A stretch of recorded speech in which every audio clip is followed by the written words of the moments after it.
Updating the Active Directory (AD) schema is a significant and irreversible action. In this video, we'll walk through the process step by step, ensuring you understand every precaution and best practice. Think of the AD schema as the blueprint for your entire Active Directory database. It defines all possible objects like users and computers and their attributes, such as phone numbers or email addresses. Before making any changes, it's crucial to understand the groundwork and the importance of careful planning. Let's begin by exploring what the AD schema really is and why updating it requires such caution. The AD schema acts as the master plan for your directory. Every object and attribute stored in Active Directory is defined here. When you update the schema, you're essentially changing the rules for what can exist in your directory. This is why schema updates are so critical and must be handled with care. A mistake here can have lasting effects on your entire AD environment. Before we dive into the technical steps, let's set the stage by understanding the prerequisites and safety measures you need to follow. Before you can even think about updating the AD schema, there are two main prerequisites. First, you must have the right permissions. Only members of the schema admin security group can make schema changes. Second, you need to be on the correct server, the domain controller that holds the schema master FSMO role. These two requirements are non-negotiable. Without them, any attempt to update the schema will fail. Let's break down each prerequisite in detail so you know exactly what's needed. The Schema Admins group is one of the highest-level administrative groups in Active Directory. By default, only the administrator account in the forest root domain is a member. If you need to add someone else, you must be logged in as an enterprise admin. This group has the exclusive right to make changes to the schema, so membership is tightly controlled. Always verify your group membership before proceeding, as lacking the right permissions is a common cause of failed schema updates. All schema updates must be performed on the domain controller that holds the schema master FSMO role. Think of this server as the master editor for your AD blueprint. Only one server in the entire forest can make schema changes at any given time, preventing conflicting updates. If you attempt to update the schema from any other server, the command will fail. Identifying the schema master is a crucial first step before making any changes. Before making any schema changes, professionals follow a strict safety checklist. First, remember that schema changes are permanent. You can't delete an attribute or class once it's added, only disable it. Always test schema updates in a lab environment that mirrors your production setup. Perform a full system state backup of the schema master DC before proceeding. Document every change you make and only use schema files from trusted sources. These best practices are essential for avoiding disasters. One of the most important rules when updating the AD schema is that changes are permanent. Once you add a new attribute or class, you cannot delete it, only disable it. There is no undo button. This is why it's so important to plan carefully, test thoroughly, and document every step. Understanding the irreversible nature of schema updates will help you approach the process with the necessary caution. Never test schema updates in your live production environment. Always use a separate lab environment that closely mirrors your production setup. This is where you can safely catch typos, logical errors, or unexpected issues without risking your real data. Testing in a lab is a non-negotiable step for any professional working with AD schema updates. Before proceeding with any schema update, perform a full system state backup of the domain controller holding the schema master role. This backup is your safety net. If anything goes wrong, it's your only way to restore the system to its previous state. Never skip this step, no matter how confident you feel about your update. Keeping a detailed record of every schema change you make is crucial for future troubleshooting and audits. Document what changes you're making, why you're making them, and where the schema files originated. This habit will save you time and headaches if you ever need to revisit or explain a change down the road. Schema updates usually come from trusted vendors like Microsoft or are developed internally by your organization. Be extremely cautious about applying schema files from unverified sources on the internet. Using untrusted files can introduce vulnerabilities or errors into your AD environment. Always verify the source before proceeding. It's important to distinguish between having the right permissions and being on the correct server. You must be a member of the Schema Admins group, and you must be logged into the domain controller that holds the schema master role. Both conditions must be met for a successful schema update. Understanding this distinction will help you avoid common mistakes. To perform a schema update, you must first identify which domain controller holds the schema master FSMO role. The easiest way to do this is by running the command netdom query fsmo in command prompt or PowerShell. This command lists all 5 FSMO roles and the servers responsible for each. Look for the server listed as the schema master. This is your target for the update. Once you've identified the schema master, log into that server using an account that is a member of the schema admins group. Attempting to update the schema from any other server or with insufficient permissions will result in failure. Double-check your credentials and server before proceeding to the next step. The file that contains your schema changes is called an LDIF file, which stands for LDAP Data Interchange Format. It's a simple text file with a LDIF extension and acts as a script with precise instructions for the directory. Each instruction or record in the file includes the distinguished name, change type, object class, and other properties. Let's look at how to structure this file correctly. Let's examine a sample LDIF file that creates a new attribute called employee badge ID. The file starts with the distinguished name DN of the new attribute, specifies the change type as add, and defines the object class as attribute schema. Additional properties include the display name, unique attribute ID, OID, data type, single or multi-valued status, and a brief description. Every line must be correct. One typo can cause the command to fail. The attribute ID in your LDIF file must be a unique object identifier, OID. This ensures that every attribute in the schema is uniquely identified across all directories. OIDs are usually obtained from a proper authority or your internal OID manager. Using a duplicate or incorrect OID can cause conflicts and errors, so always verify your attribute ID before proceeding. Because the LDIF file syntax must be perfect, always test your file in a lab environment before applying it to production. Even a small typo can cause the command to fail. Use your lab to ensure the file is flawless and behaves as expected. This step is essential for catching errors early and protecting your live environment.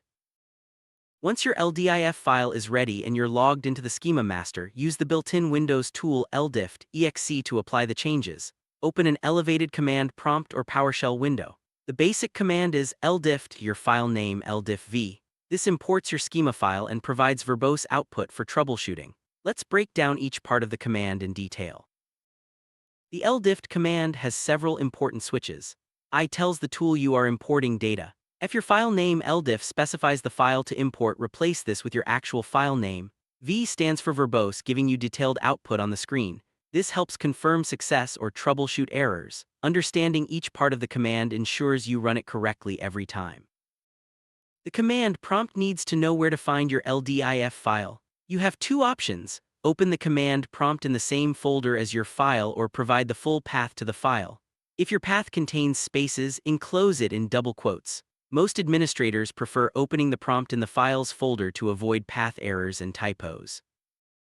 Here's a quick tip. To open a command prompt in the folder where your LDIF file is saved, navigate to the folder in Windows File Explorer, click in the address bar, type CMD and press enter. This opens a prompt right in that location, making it easy to run your LDIFT command without worrying about file paths. If you prefer, you can run the LDIFT command from anywhere by providing the full path to your LDIF file. For example, LDIFT fc \add scripts \my schema update, LDIF. Remember to use double quotes if the path contains spaces. This method is flexible but requires careful typing to avoid errors. Let's recap the process so far. You've learned the importance of prerequisites, safety best practices, preparing the LDIF file, and running the LDIFT command. Each step is critical for a successful and safe schema update. Now let's move on to what happens after the update, how to verify your changes and troubleshoot any issues. After running the LDIFT command, it's essential to verify that your new attribute or class exists and has replicated correctly. Verification is a two-stage process. First, check the change on the schema master, then confirm replication across other domain controllers. Let's start with immediate verification on the schema master. Right after your LDIFT command reports success, use ADSI edit to confirm the new schema object exists on the schema master. Open ADSI edit, connect to the schema nomming context, and browse the attributes or classes container. If you see your new object, the update was successful on the schema master. Schema changes must replicate from the schema master to all other domain controllers. To check replication, log into another DC and repeat the ADSI edit steps. If you see the new attribute there, replication is working. For a more advanced check, use the repadmin tool to view replication status and confirm that all DCs have received the update. The repadmin tool provides detailed information about replication status. Run repadmin/showrepl to see the replication status for the schema partition. Look for successful in the output from your other domain controllers. This confirms that the schema change has replicated throughout your forest. Verifying your schema change gives you peace of mind that the update was successful and has been properly replicated. Skipping this step can leave you unaware of issues that might affect your AD environment. Always take the time to confirm your changes before considering the update complete. Even with careful preparation, things can go wrong. Knowing how to troubleshoot common errors is just as important as knowing how to perform the update. Most LDIFT errors are predictable and fall into a few main categories. Let's look at the most common failure messages and how to resolve them. If you see insufficient access rights or access is denied when running LDIFT, it means the user running the command doesn't have the authority to change the schema. To fix this, confirm you are logged in as a member of the Schema admins group and that you're running the command on the Schema master DC.